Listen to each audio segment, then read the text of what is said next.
I won $50 million in the lottery, but asked for $10 for medicine. They laughed. Aren't you tired of being a failure? Get a job, my Dill yelled. I just smiled, waiting for this moment. When she saw a limousine and 3 black SUVs waiting for me, she screamed, I'm glad to have you here. Follow my story until the end and comment the city you're watching from, so I can see how far my story has reached. My name is Anita. I'm 67 years old, and today I discovered exactly what my family thinks of me. It wasn't a surprise, really. Deep down, I'd known for years. But knowing something and having it thrown in your face are two very different things. I stood in Damon's kitchen this morning, my arthritic fingers wrapped around an empty prescription bottle. The label read clearly, heart medication, refill needed, $10. That's all I needed. 10 measly dollars to keep my heart beating regularly for another month. Damon? I called softly, not wanting to wake the children. It was barely 7 in the morning, but I knew my son would be up, getting ready for his job at the insurance company. Could I speak with you for a moment? He emerged from the hallway, already dressed in his pressed shirt and tie, phone glued to his ear as usual. Without looking at me, he held up one finger, the universal sign for wait. One I'd been waiting for his attention for 3 years now, ever since I moved into this house after my small apartment became too expensive on my $800 monthly pension. Yeah, Dave, I'll get those numbers to you by noon, he said into the phone, finally meeting my eyes with an expression of mild annoyance. What is it, Mom? I held up the empty bottle, my voice barely above a whisper. I need to refill my heart medication. It's $10. I'm sorry to ask, but my pension doesn't come until next week, and I used the last of my savings for groceries yesterday. Damon's expression didn't change. No concern, no immediate offer to help. Just that same look of inconvenience I'd grown accustomed to. Before he could respond, Kalia's voice cut through the morning quiet like a blade. Are you kidding me right now? She appeared in the kitchen doorway, her blonde hair perfectly styled despite the early hour, wearing a silk robe that probably cost more than my entire monthly income. Anita, we've talked about this. You can't keep asking us for money every time you need something. My heart, the one that needed those $10 pills, clenched painfully in my chest. It's just $10, Kalia, for my medication. Just $10? She laughed, but there was no humor in it. Yesterday it was money for groceries. Last week it was money for a doctor's appointment. Where does it end? I looked at my son, hoping he would defend me, remind his wife that I wasn't asking for luxury items or frivolous purchases. I was asking for medication to keep me alive. But Damon just stood there, scrolling through his phone, letting his wife handle what he clearly saw as an inconvenience. Maybe it's time you found a job, Kalia continued, her voice getting sharper. You're 67, not 97. Plenty of people your age work. Walmart is always hiring greeters. The suggestion hit me like a physical slap. After raising Damon alone from the time his father died when he was 5, after working double shifts as a seamstress to put food on the table and keep him in decent clothes, after sacrificing every dream I'd ever had to make sure he had opportunities I never did, she was suggesting I should be a Walmart greeter to afford my heart medication. Kalia, I said quietly, my voice steady despite the storm raging inside me. I worked for 47 years. I raised your husband single-handedly after his father died in that construction accident. I think I've earned the right to retire. Oh, here we go with the sob story again. She rolled her eyes dramatically. Yes, Anita, we all know you were a single mother. But that doesn't mean we owe you anything for the rest of your life. Damon turned out fine despite your circumstances. Despite my circumstances, as if being widowed at 25 with a 5-year-old child was some moral failing on my part. Tyler and Emma, my 7- and 9-year-old grandchildren, crept into the kitchen in their pajamas, drawn by the raised voices. Emma's eyes were wide with confusion as she looked between the adults, sensing the tension even if she didn't understand it. "What's wrong, Grandma Anita?" Emma whispered, coming to stand beside me. Before I could answer, Kalia scooped her up, her voice sweet as poison. "Nothing's wrong, sweetheart. Grandma just needs to learn to be more independent. Maybe she'll find a job so she can buy her own things instead of always asking Mommy and Daddy for money." The words were directed at Emma, but they were meant for me. A public humiliation delivered through my own granddaughter. I watched as Tyler backed away, uncomfortable with the tension, and my heart broke a little more. That's when I felt it. The slight weight of the folded paper in my cardigan pocket. The lottery ticket I'd bought 3 months ago with my late husband Robert's birthday numbers. The ticket I'd checked online yesterday morning while everyone was still sleeping. The ticket that had changed everything, even though nobody knew it yet. $50 million. That's what that little slip of paper was worth. $50 million that I'd won 3 months ago and hadn't told a single soul about. $50 million that could buy all the heart medication I'd ever need, plus a mansion, plus a new car, plus everything my family clearly thought I was too poor and pathetic to afford. But I hadn't told them. Instead, I'd decided to conduct a test. A simple test to see who my family really was when they thought I had nothing to offer them. Would they help their 67-year-old mother and grandmother buy $10 worth of medication to keep her heart beating? Or would they make her feel like a burden for asking? The answer was becoming crystal clear. I looked at Kalia, standing there in her expensive robe, holding my granddaughter while explaining to a 9-year-old why Grandma was essentially a freeloader. I looked at Damon, my son, the boy I'd sacrificed everything for, now a man who couldn't even be bothered to look up from his phone while his wife humiliated his mother. For 3 months, I'd been documenting everything. Every cruel comment, every eye roll, every time they made me feel small and worthless. I'd been meeting with lawyers, making arrangements, planning for this moment. Because somewhere in my heart, I'd known it would come to this. "You know what?" I said softly, reaching into my pocket and pulling out my old flip phone. "You're absolutely right, Kalia. I need to be more independent." I dialed a number I'd memorized weeks ago. The phone rang twice before a professional voice answered. "Good morning, Mrs. Henderson. Are you ready?" Kalia frowned, clearly confused by my sudden phone call. Damon finally looked up from his device, perhaps sensing something had shifted in the room's atmosphere. "Yes," I said into the phone, my voice steady and calm. "Please bring the cars around. It's time." I hung up and slipped the phone back into my pocket. For the first time in months, I smiled. Really smiled. "What was that about?" Damon asked, a note of suspicion creeping into his voice.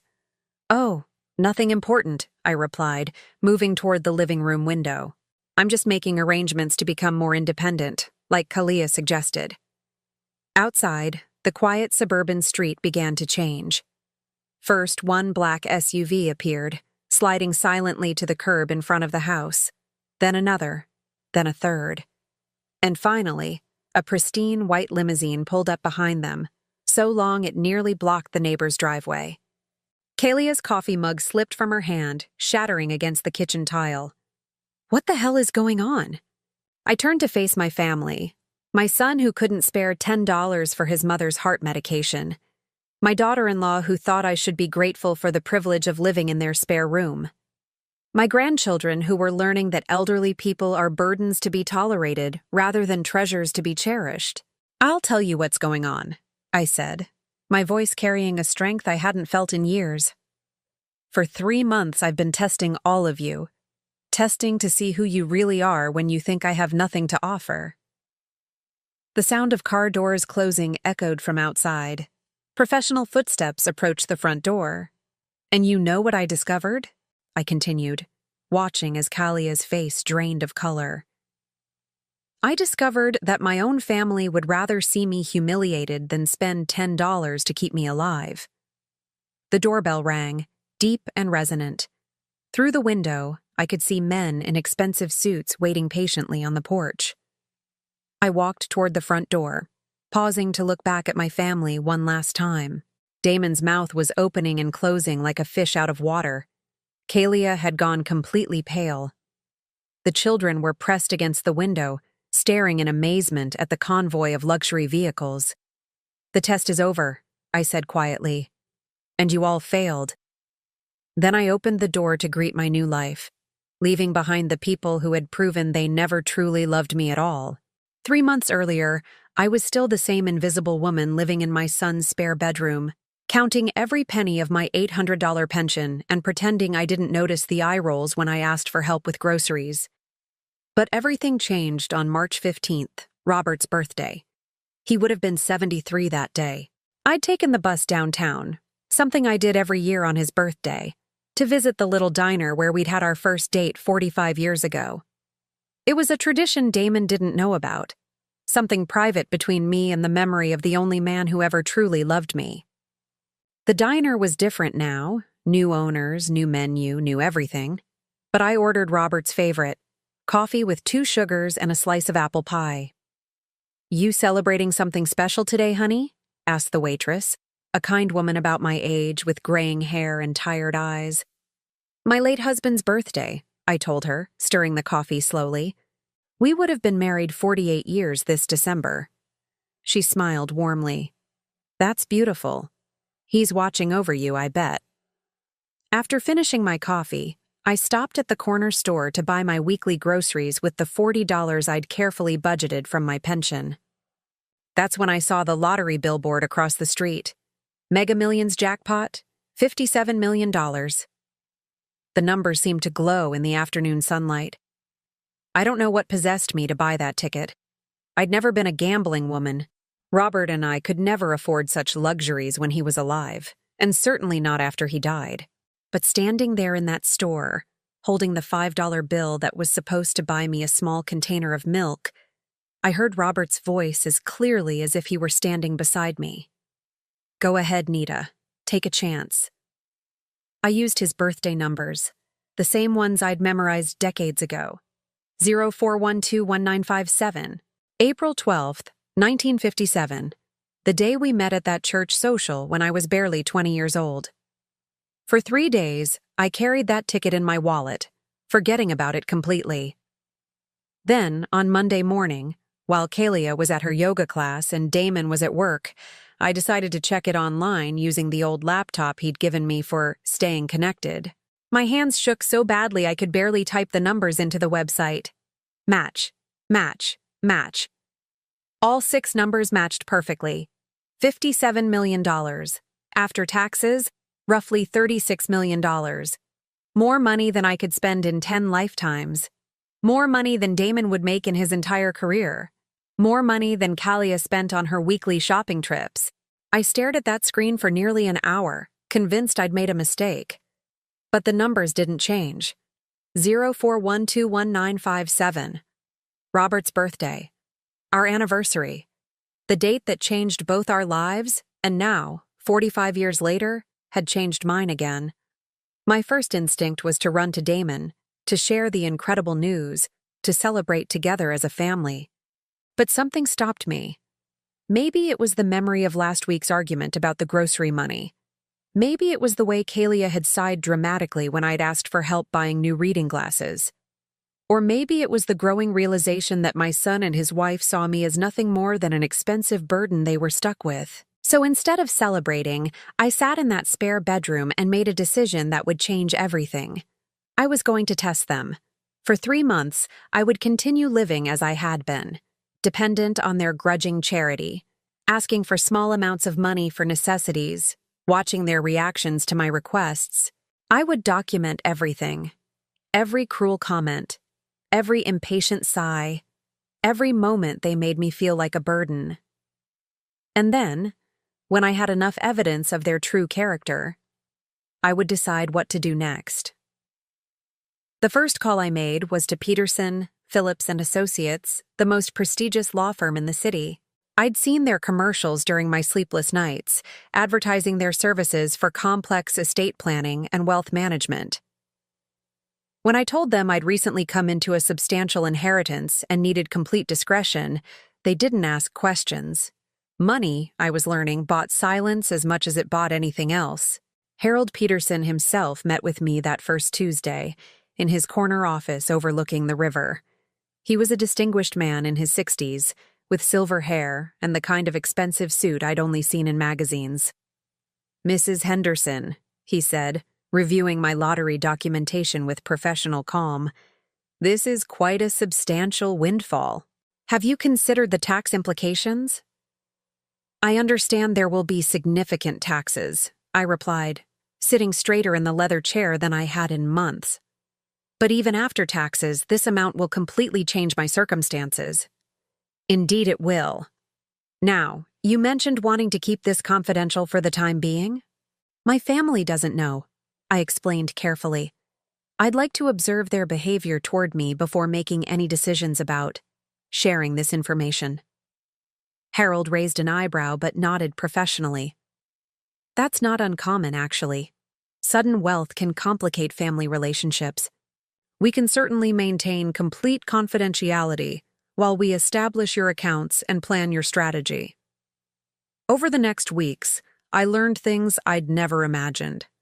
How to set up offshore accounts, how to purchase real estate through shell companies, how to hire private investigators to conduct background checks on family members. Harold's team was thorough and discreet, and soon I had a complete picture of my family's finances. Damon made $93,000 a year at the insurance company. Good money, though not enough to support Kalia's expensive tastes. She'd racked up nearly $47,000 in credit card debt buying designer clothes and spa treatments. They had a second mortgage on the house and were perpetually behind on payments for her BMW and his truck. They were struggling financially, which explained some of their resentment about supporting me. But it didn't explain the cruelty, the constant humiliation, the way they made me feel worthless for existing. "Mrs. Henderson," said Patricia Mills, the private investigator Harold had recommended during our second meeting. "I've completed the background checks you requested. Your daughter-in-law has quite an interesting social media presence." She showed me printouts from Kalia's Facebook and Instagram accounts, posts I'd never seen because I wasn't tech-savvy enough to understand social media, according to her. The posts were devastating. Photos of expensive dinners with captions like, "Finally got rid of the extra mouth to feed for the evening." Pictures of home renovations with comments like, "Would have been done months ago if we didn't have certain unexpected expenses." A group photo from Tyler's birthday party where I'd been cropped out, with the caption, "Perfect family day, just the four of us." But the worst was a post from just 2 weeks ago, a photo of her new designer purse with the caption, "Treating myself because I deserve it after dealing with ungrateful people who think the world owes them everything. Some people never learn that nothing in life is free." The post had 37 likes and 12 comments, all from her friends agreeing about how generous she was and how some people take advantage of family. I was the ungrateful person. I was the one taking advantage. I was the nothing is free lesson she was teaching her social media followers. "There's more," Patricia continued gently. "I'm afraid your son has been participating in some of these conversations as well." She showed me screenshots of text messages between Damon and his sister Lisa, who lived 3 states away. Messages where my son complained about Mom's constant demands and wondered how much longer we're going to be stuck with this situation. He'd even told Lisa that I was getting worse and that they were considering assisted living options because I was becoming too much to handle. Too much to handle. Their 67-year-old mother who asked for help buying groceries and heart medication was too much to handle. I thanked Patricia for her work and sat in my car in the parking garage for 20 minutes, crying harder than I had since Robert's funeral. Not because I was surprised by their cruelty, but because seeing it documented so clinically made it impossible to pretend it wasn't happening. That night, I made my second major decision. I wouldn't just test them, I would give them every opportunity to prove me wrong. I would ask for smaller amounts, be more grateful, cause less inconvenience. I would bend over backwards to be the perfect, unobtrusive houseguest. And if they still treated me with contempt, I would know with absolute certainty that their cruelty wasn't about money or stress or circumstances. It would be about who they really were. For the next 2 months, I watched and documented everything. The way Kalia served everyone else dinner and left me to fend for myself. The way Damon changed the subject when I mentioned doctor's appointments or medication refills. The way they spoke about me when they thought I couldn't hear, using words like burden and freeloader and ungrateful. Meanwhile, Harold's team was busy preparing for my new life. They purchased a beautiful home in Riverside Heights, the most exclusive neighborhood in the city, using a shell company to maintain my anonymity. They hired a staff, a housekeeper named Maria who reminded me of my own mother, a driver named James who treated me with more respect in our first conversation than my own family had shown me in years, and a personal assistant named Rebecca who helped coordinate everything from grocery deliveries to medical appointments. They also helped me plan my exit strategy, the fleet of cars that would arrive at Damon's house, the professionally prepared statements explaining my decision, the new bank accounts that would ensure I never again had to ask anyone for $10 for heart medication. As I lay in that narrow bed in their spare room last night, listening to Kalia and Damon argue about money in the next room, I felt something I hadn't experienced in years. Anticipation. Tomorrow would be the final test. Tomorrow, I would ask for $10 for my heart medication and see how my family responded. If they helped me with kindness and compassion, I would reconsider everything. I would share my winnings, forgive their past cruelties, and try to rebuild our relationship on better terms. But if they humiliated me, made me feel worthless, treated me like a burden for needing medication to keep my heart beating, well, then I would know exactly who they really were. And I would act accordingly. The lottery ticket was still in my pocket, worn soft from months of handling. Tomorrow, that little piece of paper would change everything. Tomorrow, the test would be complete. And tomorrow, I would finally be free.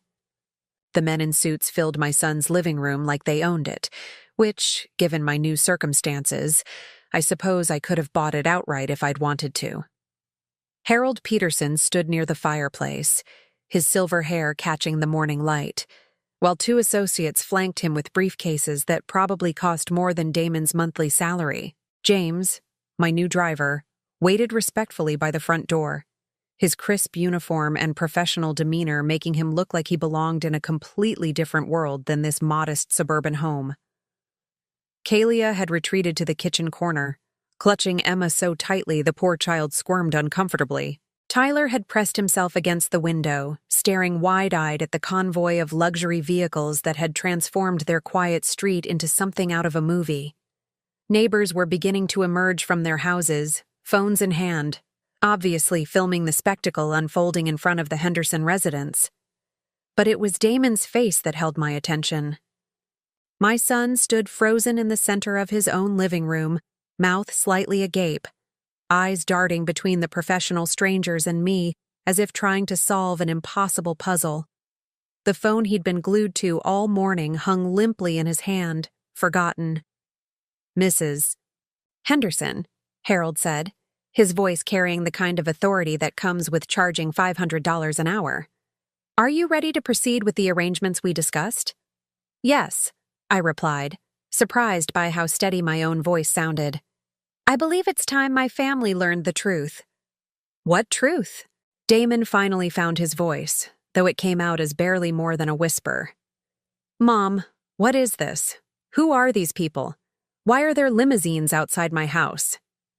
I looked at my son, this man I'd raised single-handedly from the age of 5, worked double shifts to put through college, sacrificed every dream and comfort to ensure he had opportunities I never did. The same man who, 30 minutes ago, couldn't spare $10 to keep his mother's heart beating regularly. 3 months ago, I began, settling into the armchair that Kalia usually claimed as her own, I won the lottery. The silence that followed was so complete I could hear the grandfather clock ticking in the hallway. Even Emma stopped squirming, sensing the weight of what had just been revealed. "You what?" Kalia's voice was barely audible. "I won the Mega Millions jackpot on March 15th, I continued, watching as the color drained from both their faces. $57 million. After taxes, roughly $36 million. "That's impossible," Damon stammered, shaking his head as if he could make my words disappear. You don't even play the lottery. You always said gambling was a waste of money. I bought one ticket, I explained calmly, using your father's birthday numbers. The same numbers we used for everything important, our anniversary, your birthday party planning, even the combination to our first safe. 0412195-7. Harold stepped forward, opening one of his briefcases with practiced efficiency. Mrs. Henderson has been our client for 3 months now. We've been handling all aspects of her financial transition during this observation period. Observation period? Kalia's voice cracked on the words. I met her eyes directly for the first time in months without looking away. I wanted to see who you really were when you thought I had nothing to offer. I wanted to test whether your treatment of me was about genuine financial strain or something much uglier. This is insane. Damon ran his hands through his hair, a nervous habit he'd had since childhood. You're telling me you've been sitting on $36 million while asking us for grocery money? I'm telling you that I've been documenting every cruel comment, every eye roll, every moment you made me feel worthless for existing. My voice remained calm, but I could feel decades of suppressed hurt bubbling just beneath the surface. This morning was simply the final test. Kalia suddenly released Emma and stepped forward, her expression shifting from shock to something that looked almost predatory. Anita, if you've really won this money, then obviously we need to sit down as a family and discuss how to manage it responsibly. This is wonderful news. We can pay off the house, get Tyler into that private school we've been considering, maybe take that family vacation to Europe we've always talked about. The speed with which she pivoted from calling me a burden to making spending plans was breathtaking in its audacity. I couldn't help but smile, though there was no warmth in it. Actually, Kalia, I've already made all the financial decisions I need to make. Harold, would you please show them the documentation? Harold's associate stepped forward, placing a thick folder on the coffee table. Mrs. Henderson has purchased a home in Riverside Heights for $2.7 million. She's also established trust funds, charitable foundations, and various investment portfolios. Her affairs are completely in order. Riverside Heights? Damon's voice was barely a whisper. Mom, those houses. That's where the mayor lives, the bank president, corporate executives. Yes, I replied simply. It's where I live now, too. The reality was beginning to sink in. Tyler abandoned his post at the window and crept closer, his 7-year-old mind struggling to process what was happening. Grandma Anita, are you rich now? Before I could answer, Kalia dropped to her knees in front of my chair, her perfectly manicured hands reaching for mine. The same hands that had gestured dismissively when I'd asked for help with medication money an hour ago. Anita, I am so sorry about this morning. I was stressed about money. You know how tight things have been lately. I didn't mean any of those things I said. Family is everything to me, and you know how much we love you. I looked down at her desperate face, remembering the Facebook posts Patricia had shown me, the comments about ungrateful people and unexpected expenses, the photos where I'd been deliberately cropped out of family memories. Do I know that? I asked quietly. Because this morning you suggested I get a job as a Walmart greeter to afford my heart medication. Yesterday you complained to your friends on social media about having an extra mouth to feed. Last week you told Emma that some people never learn that nothing in life is free, while you were looking directly at me. Kalia's face went ashen. You saw my posts? I saw everything, I replied, including the text messages between Damon and Lisa about finding assisted living options because I'm becoming too much to handle. Damon's phone clattered to the floor. Mom, I can explain that. We were just exploring options for the future, not making any immediate plans. The future, I repeated, tasting the bitterness of the word. You mean the future where you dump your 67-year-old mother into the cheapest facility you can find, because she has the audacity to need medication and groceries. That's not what we meant, Damon protested, but his voice lacked conviction. We both knew exactly what those conversations had been about. Harold cleared his throat diplomatically. Mrs. Henderson, shall we proceed with the transition arrangements? Your new household staff is prepared to receive you immediately. New household staff? Kalia's voice was strangled. Maria, my housekeeper, is preparing lunch as we speak, I explained, rising from the chair with more dignity than I'd felt in years. James will be driving me home after we finish here. Rebecca, my personal assistant, has already arranged for my belongings to be collected and moved to my new residence. Your belongings? Damon looked around frantically, as if just realizing that my departure would be permanent. Mom, wait. You can't just leave. We're family. We need to talk about this like adults. We are talking about it, I replied calmly. You're learning that the woman you've spent 3 years treating like a burden is actually worth more money than you'll see in several lifetimes. And I'm learning that even when faced with that reality, your first concern isn't the pain you've caused me, but how you can benefit from my good fortune. Tyler tugged on my cardigan with small, confused hands. Grandma, are you leaving us? My heart broke a little at his innocent question. These children had been collateral damage in their parents' cruelty, taught to see their grandmother as an inconvenience rather than a treasure. But I couldn't sacrifice my dignity and peace of mind for occasional visits that came with a price tag of constant humiliation. I knelt down to Tyler's level, my arthritic knees protesting. I'm going to live in a beautiful house with a big library and a garden with flowers your grandfather would have loved. Maybe someday, when you're older, you can visit me there. What about our visits? Emma piped up, having extracted herself from her mother's grip. What about Sunday pancakes and story time? Before I could answer, Kalia was back on her feet, her desperation morphing into anger. You can't just take our children away from us. You can't buy yourself a new family and abandon your real one. I'm not taking anyone away, I replied, standing slowly. I'm simply removing myself from a situation where I'm consistently made to feel unwelcome and worthless. You made it clear this morning that I'm a burden you can barely tolerate. I'm relieving you of that burden. But we love you. Damon's voice cracked like a teenager's. Yes, we've had some financial stress lately, and maybe we haven't been as patient as we should have been, but you're my mother. You can't just disappear because of some arguments about money. Some arguments about money? I stared at him in disbelief. Damon, this morning your wife suggested I should be grateful for the privilege of living in your spare room. She made me feel like a worthless freeloader for asking for $10 to keep my heart beating. And you stood there scrolling through your phone while she humiliated me. I was distracted, he protested weakly.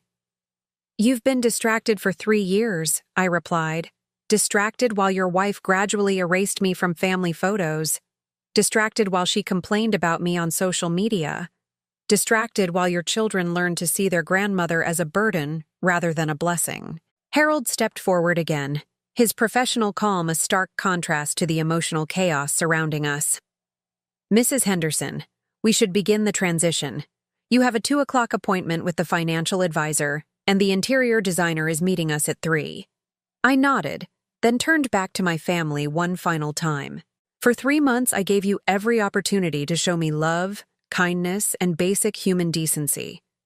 Instead, you showed me who you really are. I won't forget that lesson. As I walked toward the door, Kalia's voice followed me, high and desperate. You're going to regret this. Family is forever, Anita. Money can't buy you love. I paused with my hand on the doorknob, James waiting patiently to escort me to my new life. You're right about one thing, Kalia, I said without turning around. Money can't buy love. But apparently, the lack of it can reveal who never loved you in the first place. Then I stepped outside into the sunshine, leaving behind the people who had proven that blood means nothing when the heart has turned cold. The first call came at 6:30 that evening, just as Maria was serving dinner on my new dining room table.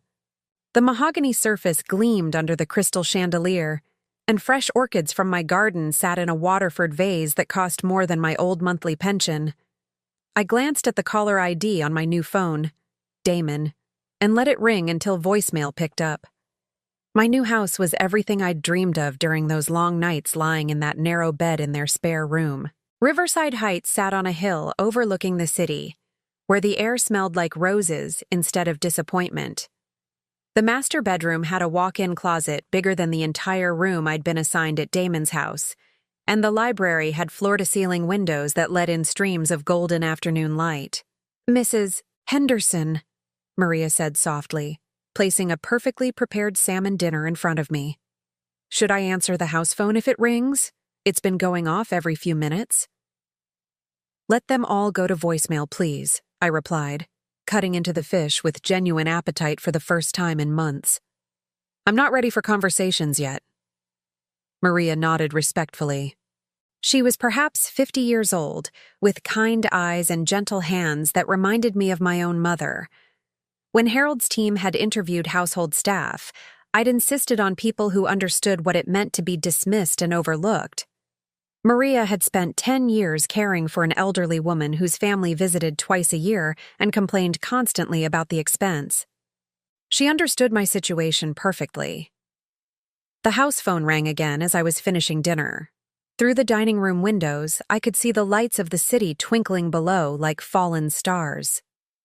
Somewhere down there, in their mortgaged house with its second-hand furniture and mounting debt, my son and his wife were probably having the conversation of their lives. I'd seen the missed calls adding up on my phone. Damon, Kalia, even Lisa calling from 3 states away, probably after Damon had filled her in on the morning's revelations. 17 calls in 6 hours. 17 attempts to reach the woman they'd spent 3 years treating like a burden. James appeared in the doorway, still wearing his professional uniform despite being off duty. "Mrs. Henderson, there's a vehicle parked outside the front gate. It appears to be your son's truck." I set down my fork and walked to the front window. Sure enough, Damon's beat-up Ford pickup was idling outside the ornate iron gates that secured my new property. I could see his silhouette in the driver's seat, probably working up the courage to press the intercom button. "Should I speak with him?" James asked diplomatically. "Not yet," I replied. "Let him sit there and think about what he wants to say." 3 months of planning taught me the value of patience. The truck remained there for 47 minutes. I watched from various windows as Damon occasionally got out, paced near the gates, returned to his vehicle. Once he approached the intercom panel, but walked away without pressing anything. Finally, as full darkness settled over the city, he drove away. But he came back the next morning at 8:15 sharp. This time he brought reinforcements. Kalia sat in the passenger seat, and I could see 2 small shapes in the back, Tyler and Emma, probably confused about why they were sitting outside a mansion instead of being driven to school. The intercom buzzer finally sounded at 8:30. Maria looked at me questioningly from across the breakfast room where I was reading the morning paper, a luxury I'd never had time for when every day was spent worrying about grocery money and whether I was too much of an inconvenience to ask for help with basic necessities. "I'll take it," I said, walking to the security panel near the front door. Damon's voice crackled through the speaker, tight with exhaustion and desperation. "Mom, please. We need to talk. The kids are asking for you."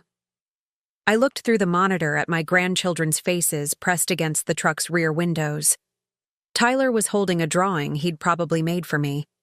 Emma had tears streaking down her cheeks. They didn't understand why Grandma had disappeared, why their parents were acting strange, why everyone kept whispering about money. For a moment, my resolve wavered. These children hadn't chosen their parents' cruelty. They'd been innocent victims of the toxic environment Kalia had created and Damon had enabled. But then I remembered Emma's confused face yesterday when Kalia had explained that Grandma needed to learn independence. I remembered Tyler backing away when his mother had used his presence to deliver a public humiliation. These children were already learning that elderly people were burdens, that love came with conditions, that respect had to be earned through financial contribution. "Tell them I love them," I said into the intercom, "but tell them this conversation is between adults." Mom, please. Damon's voice broke. I know we made mistakes. I know we hurt you. But you're my mother. We can fix this. Can you? I asked. Can you fix 3 years of making me feel worthless? Can you fix the Facebook post where your wife called me an ungrateful freeloader? Can you fix the text messages where you told Lisa I was becoming too much to handle? Silence stretched across the intercom. In the background, I could hear Kalia's voice, urgent and coaching. Tell her we're sorry. Tell her we love her. Tell her family comes first. I can hear her, Damon, I said quietly. Even now, she's trying to script your words instead of letting you speak from your heart. That's not, he started, then stopped. Mom, I'm sorry. We're both sorry. We were stressed about money, and we took it out on you, and that was wrong. But we're family. Family forgives each other. Family also treats each other with basic dignity and respect, I replied. When was the last time you asked how I was feeling? When was the last time you included me in a family decision? When was the last time you made me feel like I mattered for reasons other than what I could provide? Another long silence. Then Kalia's voice came through the speaker, having apparently grabbed the intercom from Damon. Anita, I know you're angry, and you have every right to be. I was horrible to you this week, and I'm sorry. But think about Tyler and Emma. Think about what you're doing to them by cutting yourself off from the family.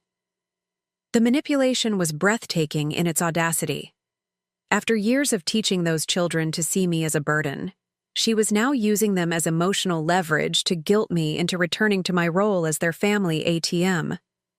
I am thinking about them, I replied calmly. I'm thinking about what kind of adults they'll become if they grow up watching their grandmother be treated like a second-class citizen. I'm thinking about what they'll learn about love and respect from watching your example. You're being selfish! Kalia's facade cracked, revealing the anger underneath. You're punishing innocent children because you're mad about money. This was never about money, I said, my voice carrying a strength I'd forgotten I possessed. This was about discovering who you really are when you think someone has nothing to offer you. You showed me exactly who you are, Kalia. Both of you did. I could hear Tyler crying in the background, probably not understanding the adult conversation but sensing the tension and sadness. It broke my heart, but it also strengthened my resolve. These children deserved better role models than parents who treated elderly family members as disposable burdens. Please, Damon's voice returned to the intercom, raw with desperation. Just let us come in and talk face to face. Let us try to make this right. I looked around my beautiful new home, at Maria preparing fresh coffee in the kitchen, at James polishing the silver that would never be hidden away because guests might think it was showing off. This was my sanctuary, my place of peace and dignity. I would not allow the people who had destroyed my sense of worth to contaminate this space with their guilt and manipulation. I need time, I said finally. Time to process what the last 3 years have taught me about our relationship. Time to decide whether there's anything left to salvage. How much time? Damon asked quickly, as if afraid I might change my mind. I don't know, I answered honestly. Maybe weeks, maybe months, maybe forever. Forever? Kalia's voice was shrill with panic. You can't mean that. You can't just abandon your family forever. I didn't abandon anyone, I replied quietly. I simply stopped accepting unacceptable treatment. There's a difference. Through the monitor, I watched Damon's shoulders slump in defeat. Kalia was gesticulating frantically, probably still trying to strategize their next approach. But Tyler had pressed his small face against the window, holding up his drawing like a flag of surrender. I love you all, I said into the intercom, my voice softer now. But love isn't enough to heal the damage that's been done. Love without respect is just empty words. I turned off the intercom system and walked away from the monitor, leaving them sitting outside the gates of a life they'd never imagined I could achieve. Through the dining room windows, I watched their truck disappear down the winding road that led back to their world of mortgage payments and credit card debt, and the growing realization that they'd lost something irreplaceable. The phone calls continued throughout the day. Voice messages filled with apologies, promises, and increasingly desperate attempts to find the right words to undo years of wrong treatment. By evening, there were 23 new messages waiting on my voicemail. I didn't listen to any of them. Instead, I sat in my new library with a cup of Earl Grey tea, reading a book I'd been wanting to read for months, but never had time for when every day was consumed with walking on eggshells and asking permission for basic necessities. Outside my window, the city lights sparkled like possibilities, and for the first time in 3 years, I felt completely at peace. Tomorrow, Damon would probably return, and the day after that. Eventually, he might bring Lisa or other relatives to plead his case. They might cry, promise to change, swear that things would be different. But I'd learned something valuable during those 3 months of secret observation. People don't change their fundamental character. They might modify their behavior temporarily when circumstances force them to. But their core beliefs about respect and dignity and the value of other human beings don't shift overnight. Kalia had spent 3 years teaching her children that their grandmother was a burden. Damon had spent 3 years allowing it to happen. They'd both proven that their love was conditional on my financial dependence and their perception of me as powerless. Now I had all the power, and their love was suddenly abundant and overflowing.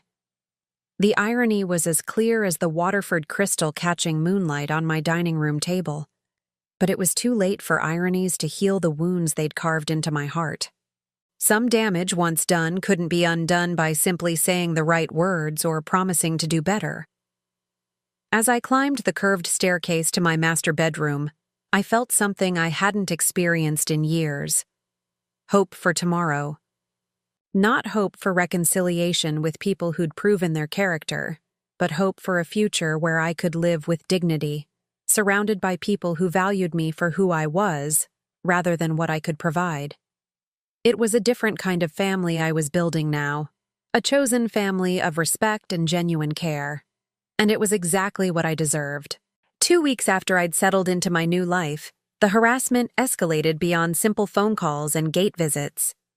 It started with Lisa showing up unannounced, having driven 8 hours from Colorado to stage what she probably imagined would be a heartwarming family intervention.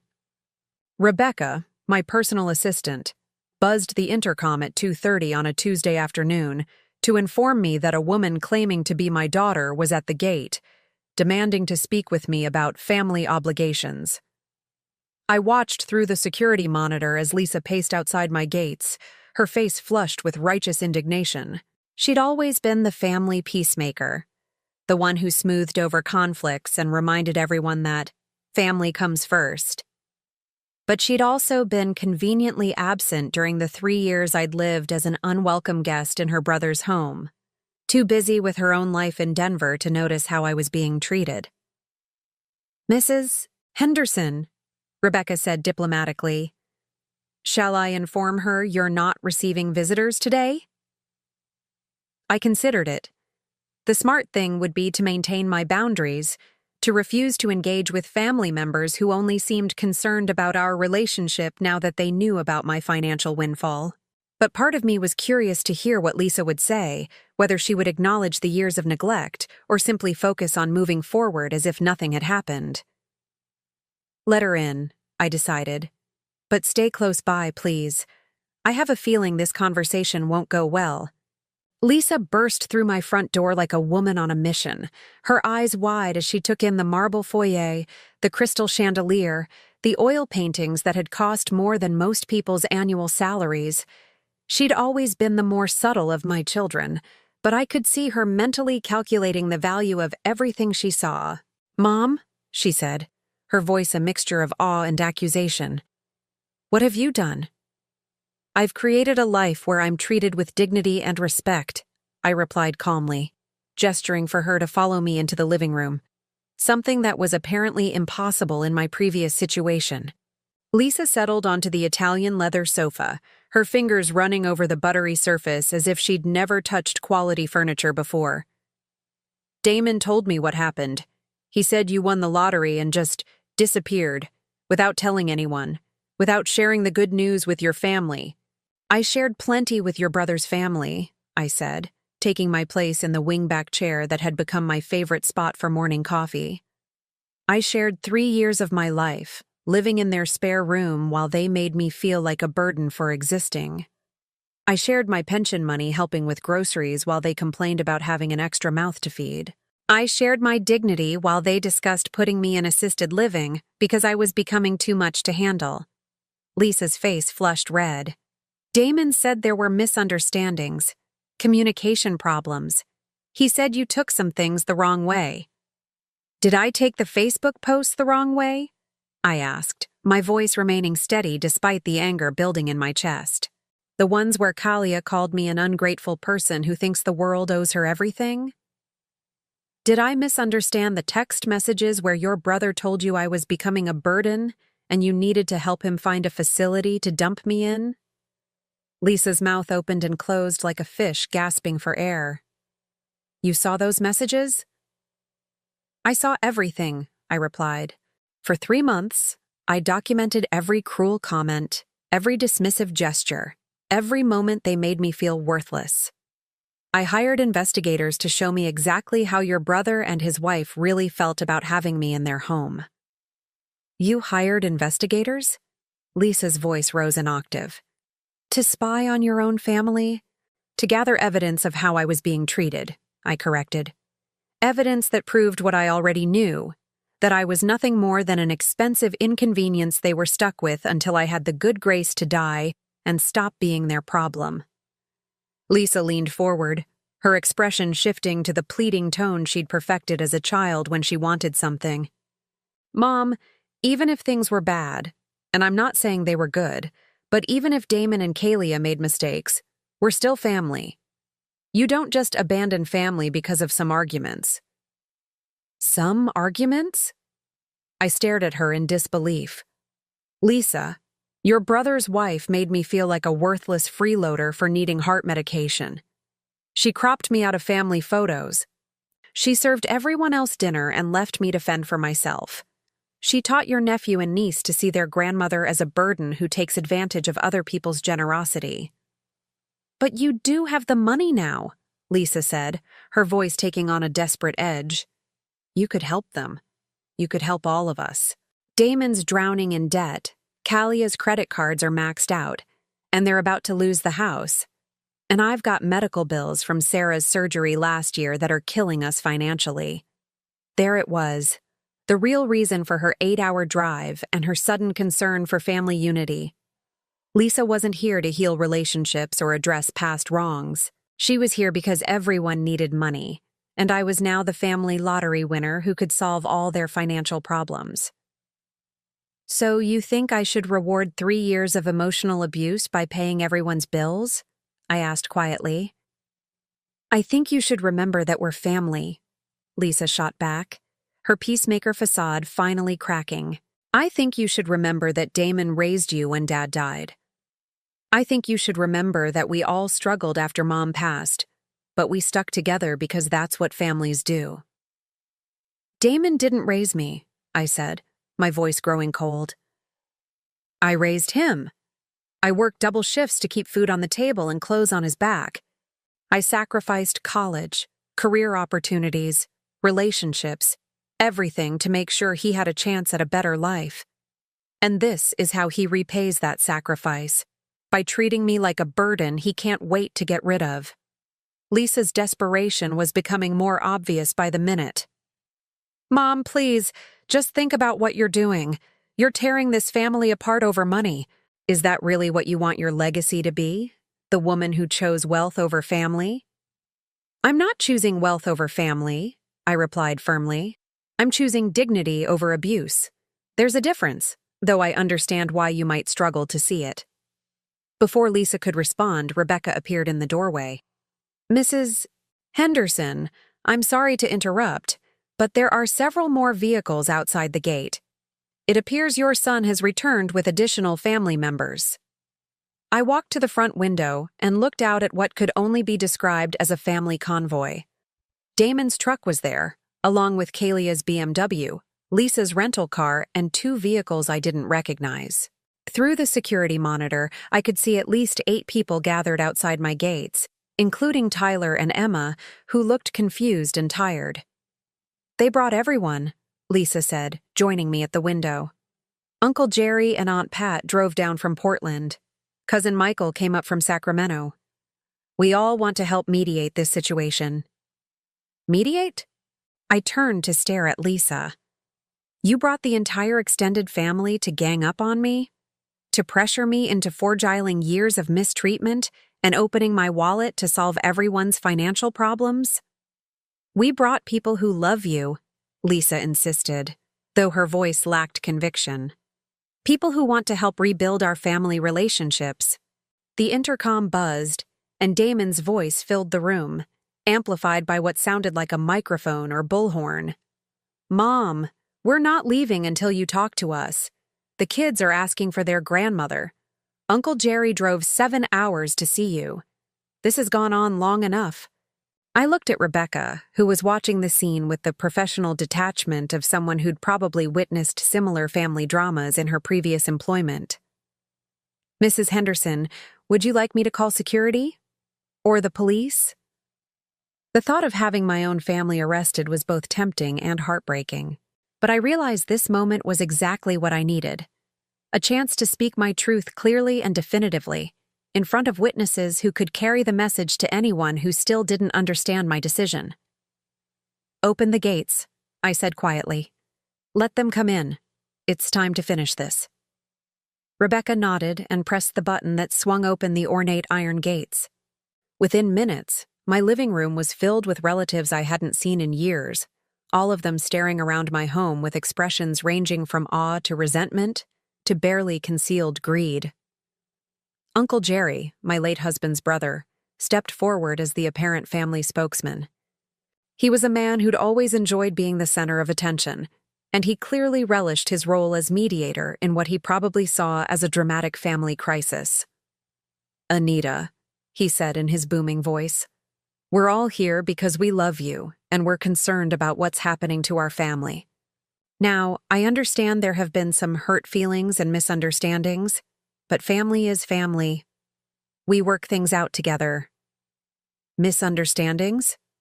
I looked around the room at faces I'd once trusted, people who'd ignored my situation for years, but were now suddenly invested in family harmony. "Jerry, did Damon tell you about the misunderstanding where his wife suggested I get a job as a Walmart greeter to afford my heart medication? Or the misunderstanding where they discussed putting me in assisted living because I was too much trouble?" Uncle Jerry's confident expression faltered slightly. "Now, Anita, I'm sure things weren't as bad as all that."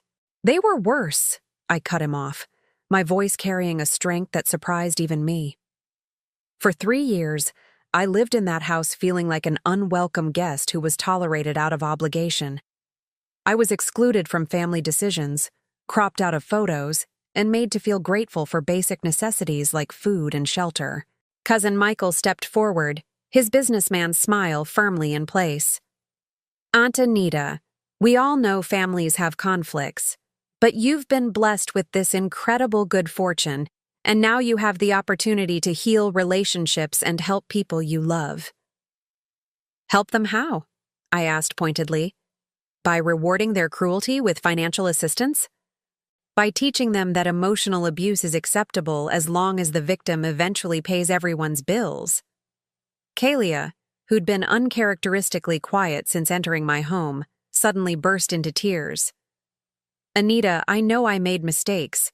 I know I was harsh sometimes. But I was stressed about money and I didn't handle it well. Can't you find it in your heart to forgive me? Can't you think about Tyler and Emma and what this is doing to them?" I looked at my grandchildren, standing near the back of the group, clearly overwhelmed by the adult drama surrounding them. Tyler clutched his drawing, the same one he'd held up outside my gates weeks ago. Emma's eyes were red from crying. "You want me to think about Tyler and Emma?" I asked Kalia quietly. Then explain to me why you spent 3 years teaching them that their grandmother was a burden. Explain why you made them watch you treat an elderly woman with contempt and disrespect. What kind of adults do you think they'll become after learning those lessons? I never meant, Kelia started, but I held up my hand. You meant every word, I said firmly. Every cruel comment, every dismissive gesture, every moment you made me feel small and worthless. You meant all of it, and you enjoyed the power it gave you over someone you saw as helpless. The room fell silent, except for the soft sound of Emma's quiet crying. Even Uncle Jerry seemed to have run out of mediation strategies. I walked to the center of the room, looking at each face in turn. I want all of you to understand something. This isn't about money. This has never been about money. This is about the fundamental lack of respect and dignity I was shown by people who claim to love me. But we do love you. Damon's voice cracked with desperation. Mom, we do. Maybe we didn't show it well. Maybe we made mistakes. But we love you. Love isn't a feeling, Damon, I replied sadly. Love is an action. Love is treating someone with kindness when they're vulnerable. Love is including them in decisions that affect their lives. Love is making them feel valued and cherished, not tolerated and dismissed. I turned to face the entire group. For 3 months, I gave you every opportunity to show me love in action. Instead, you showed me exactly who you are when you think someone has nothing to offer you. You failed that test completely. So what now? Lisa asked, her voice barely above a whisper. You just cut us all off forever? You take your money and disappear and never speak to any of us again? I took a deep breath, feeling the weight of the decision that would define the rest of my life and theirs. Now I live with dignity, I said simply. I live surrounded by people who treat me with respect and genuine affection. I live without having to apologize for existing or feeling grateful for basic human decency. I looked at Tyler and Emma one more time, their innocent faces caught in the middle of their parents' selfishness.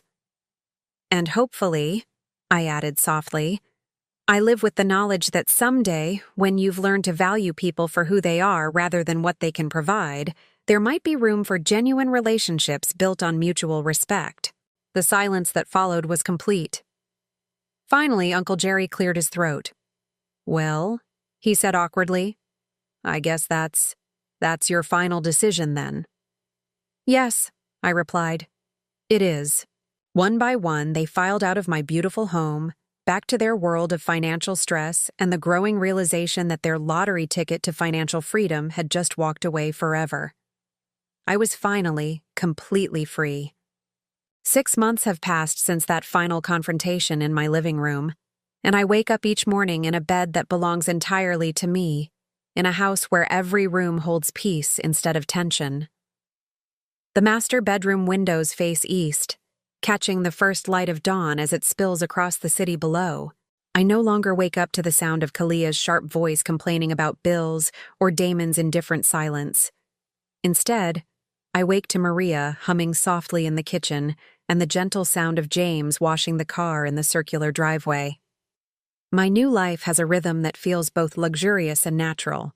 I spend mornings in my library, reading books I'd accumulated over the years, but never had time to enjoy when every day was consumed with walking on eggshells and asking permission for basic necessities. The afternoon sun streams through the tall windows as I work in my garden, planting roses that Robert would have loved, and vegetables that I'll actually be allowed to eat without feeling guilty about the grocery expense. Rebecca has become more than an assistant. She's become a friend who understands the value of quiet efficiency and genuine respect. When she schedules my doctor's appointments, she sits with me in the waiting room not because she has to, but because she wants to ensure I'm never alone during vulnerable moments. When she orders my medications, she never makes me feel like a burden for needing them. The $10 heart medication that caused such drama in my son's kitchen is now automatically delivered each month, paid for without question or commentary. But the most surprising development has been the new relationships that have formed around me. When Harold suggested I might enjoy volunteering at the senior center downtown, I initially resisted. The last thing I wanted was to be around other elderly people who might remind me of my own vulnerability. But Maria encouraged me to try it, and I discovered something unexpected. A community of people who valued my experience rather than seeing my age as a liability. Eleanor Hartwell, 73 years old and sharp as a tack, became my first real friend in decades. She'd been a high school principal for 40 years before retirement and had her own stories about family members who only called when they needed money. We spend Tuesday afternoons playing bridge with Margaret Chen, a retired nurse, and Robert Williams, a widowed professor who lost his wife to Alzheimer's 2 years ago. "The thing about our children," Eleanor said one Tuesday as we finished our third rubber of bridge, "is that they see us as their practice round for being adults. They don't think about us as real people with real feelings until something forces them to." Margaret nodded thoughtfully. "My daughter used to drop her kids off every weekend without asking if I had plans. Just assumed I was sitting around waiting to babysit. When I finally told her I'd signed up for art classes and couldn't watch them anymore, she acted like I was being selfish for having my own interests." "Did the relationship improve?" I asked, genuinely curious about whether family dynamics could change. "Eventually," Margaret replied, "but only after I stopped being available at her convenience. She had to learn to see me as a person instead of a free childcare service." These conversations helped me understand that my experience wasn't unique. Across the country, elderly parents were struggling with adult children who saw them as burdens rather than blessings, obligations rather than treasures. The difference was that I now had the resources to enforce my boundaries in ways most people couldn't. The phone calls from my family had stopped completely after that final confrontation. No more desperate voicemails, no more surprise visits, no more relatives driving across state lines to plead their case. Harold had quietly spread word through his professional network that any attempts to contest my lottery winnings or claim elder abuse would be met with swift legal action. The message was received clearly. I was not a victim to be rescued or an asset to be claimed. But last week, something unexpected arrived in my mail. A hand-drawn card from Tyler, somehow delivered despite my family not having my new address. Inside, in careful 7-year-old handwriting, was a simple message. "Dear Grandma Anita, I miss you. Love, Tyler. P.S. I remember the pancakes." I cried for 20 minutes after reading it. Not because it made me want to reconcile with his parents, but because it reminded me that innocence exists even in toxic environments, and that children remember genuine love even when it's surrounded by adult cruelty. I called Harold the next day. "I want to set up education funds for Tyler and Emma. Full college expenses, graduate school if they choose, but with one condition. The money can only be accessed if they maintain a relationship with me independent of their parents." "That's an interesting stipulation," Harold replied thoughtfully. "It ensures you'll have the opportunity to know your grandchildren as they grow up, but only if they genuinely want a relationship with you." Exactly. When they're 18, they can choose whether to know their grandmother as a real person or just see me as their parents do, as someone who disappointed them by refusing to be mistreated. Harold arranged everything through a complex trust structure that would provide the children with educational opportunities while protecting them from becoming pawns in their parents' financial desperation. When Tyler and Emma turn 16, they'll receive letters explaining their grandmother's gift and her hope that they'll choose to build genuine relationships based on mutual respect rather than financial obligation. It's a long-term investment in the possibility of love without conditions. Meanwhile, I've begun using my resources in ways that feel meaningful. The Riverside Community Senior Center now has a new wing dedicated to programs that help elderly people maintain their independence and dignity. The Robert Henderson Memorial Garden provides a beautiful space where seniors can gather without feeling like burdens to their families. I've also quietly begun helping other elderly people who find themselves in situations similar to what mine had been. Mrs. Patterson, 81 years old, was living in her nephew's basement, until I purchased a small apartment building and offered her a rent-controlled unit with dignity and privacy. Mr.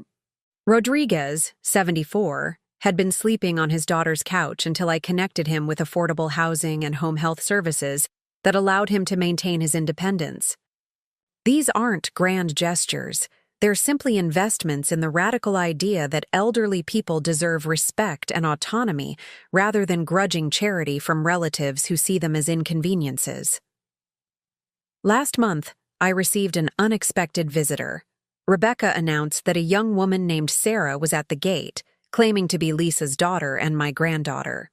I hadn't seen Sarah in over 5 years. She'd been away at college during most of my time living with Damon, and Lisa had never brought her around during holiday visits. I almost refused to see her, assuming this was another family attempt to manipulate me through emotional appeals. But something in Rebecca's description of the young woman's demeanor made me curious. "She seems genuinely nervous," Rebecca reported. "Not aggressive or demanding like the others. She asked if she could just talk to you for a few minutes, and she said she'd understand if you said no." Sarah turned out to be nothing like her mother or uncle. At 24, she had Lisa's eyes but none of her manipulative charm. She sat in my living room wringing her hands, clearly uncomfortable with the opulence but trying to be polite.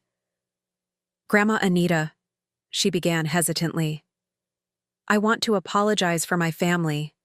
Mom told me what happened, and I'm horrified by how you were treated." I studied her carefully, looking for signs of rehearsed manipulation or hidden agenda. "What exactly did your mother tell you?" Sarah's face flushed red.